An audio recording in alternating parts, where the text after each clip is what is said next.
Now make sure it doesn't cover your face. Good afternoon, everyone. Firstly, to the parents that joined us this afternoon, a special thank you. And their message is a very, very simple one. What do parents want? What do parents want? They want accountability. We need a voice. Parents want a voice. We need a voice. We need to be heard. We are attempting to drown out the rhetoric. We're attempting to stop the name calling and the shouting and deal with the substantive facts that are in front of us.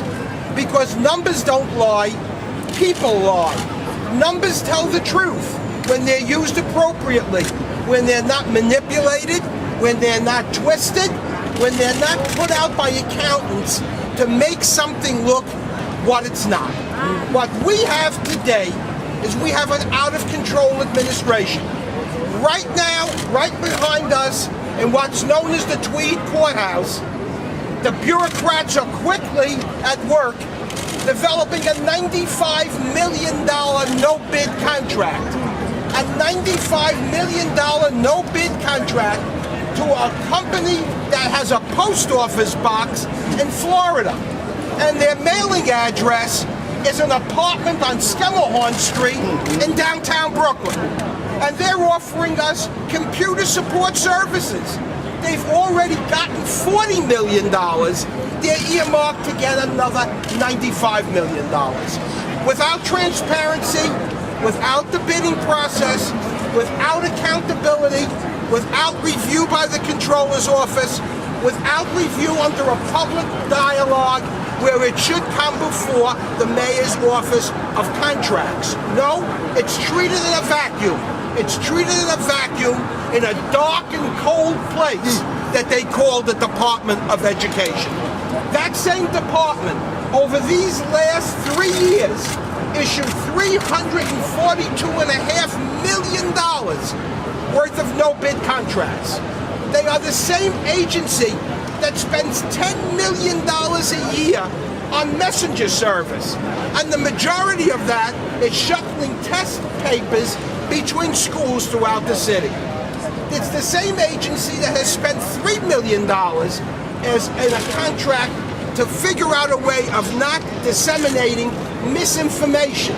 We're spending $3 million to a company that's developing a plan so the Department of Education should not disseminate misinformation. That says yards about why we're here today. What we're here today is for a very, very simple concept. If the mayor wants the Department of Education to be a city agency, he can't have it both ways. A city agency run by a commissioner has full accountability to the controller. They have to exercise the same charter mandated obligations as every other city agency when they spend our money. They have to reach back into the community, to this community, to the parents and the grandparents and the children that they serve, the 1.1 million students that use our school buildings every year. We are entitled to know where the dollar is being spent. We're entitled to be part of that process because this has all of the trappings of another Enron. You know what? You know, Madoff also, before he made off with all the money, stood around and said what he was doing for his stockholders. Well, you know what? We lived through the parking violation scandal. We lived through other multi-million-dollar boondoggles here in the city. And the only way we're going to prevent it is we put in a whole system of checks and balances after the years of the parking violation scandal. Well, those checks and balances don't apply to the dark, cold, moldy place that they call the Department of Education. Promises made, promises broken. Promises that parents would be part of the process that would devise a system to educate our kids. Parent councils, PTAs, policy boards, promises made, promises broken. If you're a member of the policy board and you support a concept different from what is being spoken about, you're fired. And by the way, the mayor said, you're on the board as long as you rubber stamp what I have to say. Well, a rubber stamp even makes an impression. The policy board can't even do that. So what we're proposing is a policy board that's immune from being fired, that has term limits, so that they can be in place after this administration is over, so we can continue the continuity of our educational policies. We're talking about a chancellor that is a professional educator, not a professional prosecutor. You know, the Department of Health is headed up by a doctor. The planning department is headed up by a planner. The law department is headed up by a lawyer. But we have a prosecutor heading up the Department of Education. There's something inherently wrong with that, because this man is charged with the responsibility of educating our 1.1 million children with a waiver from the State Department of Education, because he did not meet the educational qualifications to be the school's chancellor. The facts speak, the numbers speak, the parents speak, and we're speaking.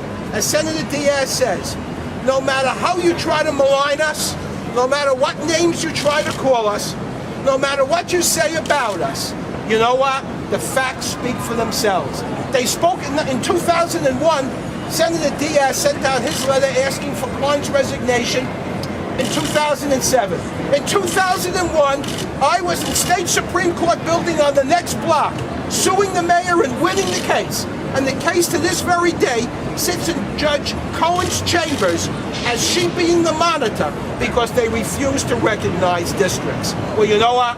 They still refuse to recognize districts. And we have to stop it. And we're going to stop it with a cohesive, solid voice. A voice that speaks for our children, that speaks for the parents, speaks for the advocates, speaks for the professionals, but most of all, speaks for the rank and file New Yorker, that says to this administration that enough is enough. Accountability, transparency, the opportunity to mix in, and not to look at something in a totalitarian system that says that it's my way or the highway. Thank you. Thank you very much.